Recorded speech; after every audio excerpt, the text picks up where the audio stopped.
Yo, what's good, everybody? Thank you for tuning in to another Tyler Perry's Sisters Review. This is the extended trailer for season 7, episode 5. If this is your first time coming to my channel, welcome.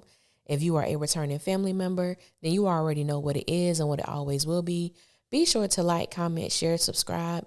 Tell somebody to tell somebody, all that good stuff if you choose to.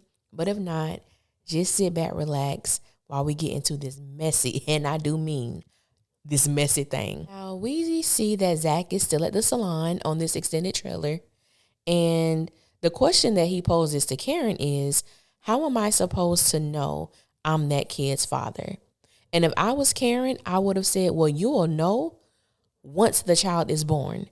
There is no reason for you to be here.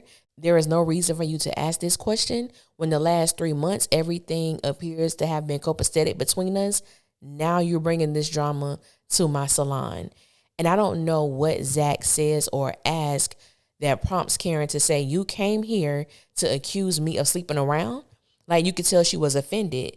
And what I gather from that is she's basically saying, of all the days that you could have approached me, of all the times that we could have communicated, you waited until my day. You waited until something that was important to me for you to come up here and show your natural black ass. Now, there have been a number of people in the comments, in my DMs, talking about how Karen popped up at Zach's house and nobody said nothing when she did that. And like I've always stated, every time that Karen popped up at Zach's house, I always said, girl, why are you there? You looking real desperate-ish. Karen, go home. The only time I did not have a problem with her showing up at their house unannounced was when she purchased something for Michael. But lest I sit up here and act like in season 1 and some of season 2, how many times Zach popped up at Karen's salon as well as her house uninvited and unannounced. And let's not even get into the time that he showed up at the steam plant unannounced, uninvited while she was out on a date. And do we really need to talk about the time that he broke into the hotel room trying to disrupt Karen's situation getting done? I think not. You could just ponder on that yourself. The next time you want to bring up how many times she popped up. They both did it and they both was wrong as hell. But we're not going to act like she was the only one who was popping up. So we see that Tenderoni Trey interferes by telling Zach that he doesn't want there to be a problem and that he doesn't want any problems. And Zach has this stupid ass look on his face. And for me, it's so funny because in the preview that comes on after the episode, Zach kind of does like, oh, he's supposed to be your man. And I'm like, you're there for questioning her about this paternity test. Why does it matter if Trey is her man or not?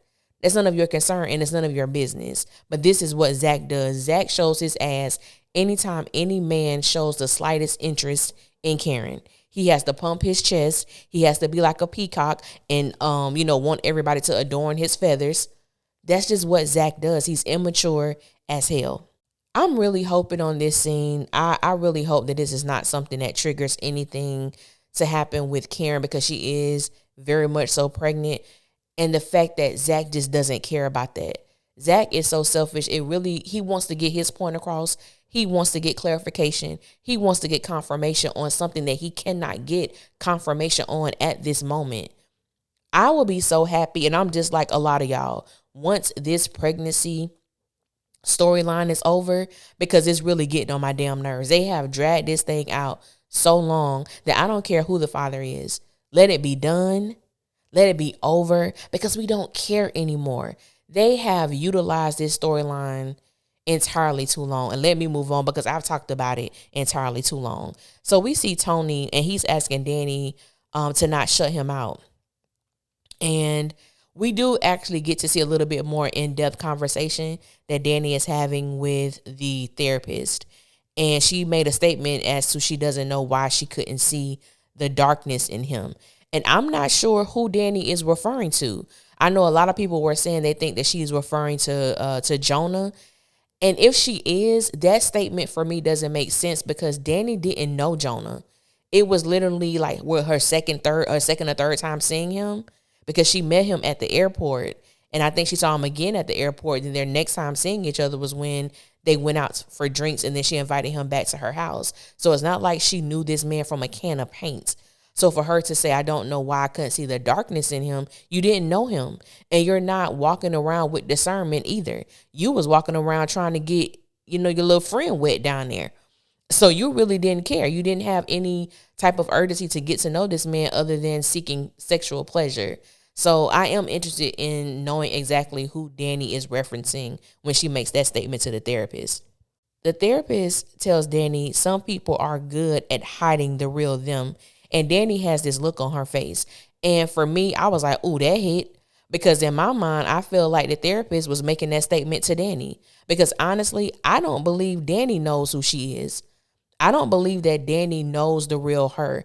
I think that she has hidden behind this persona of, I keep it real, I'm the realest, I tell it like it is. But in reality, a lot of people who function like that, they tend to do that because they're hiding something, because they don't want the spotlight on them. And I've said this before. Anytime the spotlight is on Danny, anytime it's time for her, to deal with her reality, she attacks. She hits below the belt. She does not want to come face to face with herself. She doesn't want to deal with the mirror. As Michael Jackson said, the man in the mirror, I'm asking him to change his ways. You know what I'm saying? I don't think that Danny has really been placed in a position to do that. I think her friends tolerate her. I think her friends just did like, that's just Danny. It is what it is. It's not even worth the trouble. And that's a bad place when the people closest to you get that way. And just based on what we've seen of Danny, that's how I personally feel that they feel. And honestly, I really can't blame them, but Danny wouldn't be a friend of mine though. Then we see this quick scene with Jordan and Andy, and he makes a statement that not all of us are liars. I said, baby, you're a politician. You're lying right now. You're operating in deceit right now. You want to go into politics, you gonna lie, bruh.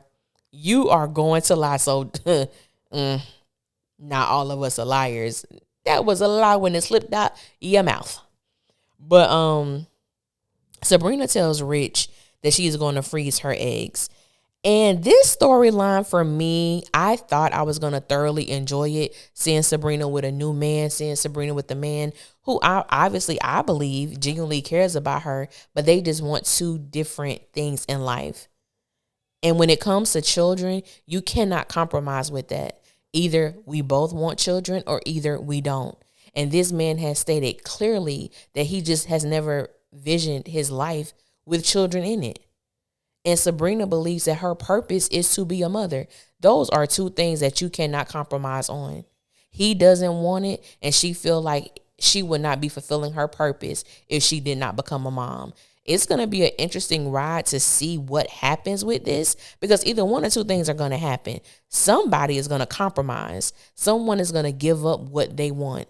The question is, will it be Sabrina or will it be Rich? Fatima tells Andy that she thinks Hayden is up to something.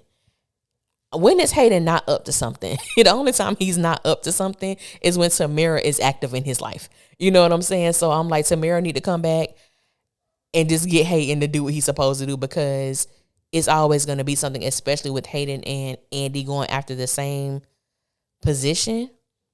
Of course, Hayden going to play dirty. I think Andy would play dirty too. You know what I'm saying? So I'm like, it's not far-fetched. I'm like, give Fatima something to do, because Fatima has become nothing more than a messenger.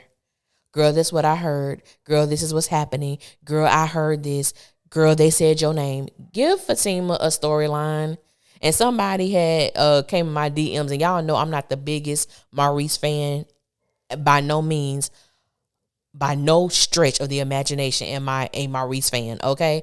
But they were like, well, they need to give Maurice a storyline. He the only person. First of all, Maurice has a storyline. Fatima does not. Let's make that very clear. Maurice has a storyline. Maurice is doing his thing online, trying to get money on his OnlyFans situation because the brother is unemployed. But he does have a storyline that is specific to him. Fatima does not have a storyline that is specific to her. Everything that Fatima is doing, she's doing it to help other people, but nothing that pertains to her specifically. Hayden tells Gary that he doesn't want the Andy situation to go too far. And Gary tells him that he'll take care of it. Baby, this thing done already went too far. And the thing is about Hayden, Hayden is not stupid. He's very intelligent. And he has already picked up that there is something different about Gary. And something is going on with Gary that is vastly, contrary to what they already know of him. And I'm like, I wouldn't even be teaming up with this man right now. Gary is off the hinges. Gary is on coke. Gary is driving around with a gun. Gary is spying on Andy and Jordan. There is no telling what this man will do. The situation is already out of hand. And right now, Andy, Hayden, Penelope, and Jordan, they all better be saying an extra little prayer before they go about their day, because they are dealing with Scary Gary in all of his highness. Okay? But y'all, we gonna see. It's finna get a little rocky. Finna get a little rocky. But we gonna see what happens. I want to thank you guys for listening. Thank you to all the new subscribers, to everyone who comments. I greatly appreciate you. Until next time, I will holler at y'all later, and y'all be safe out there.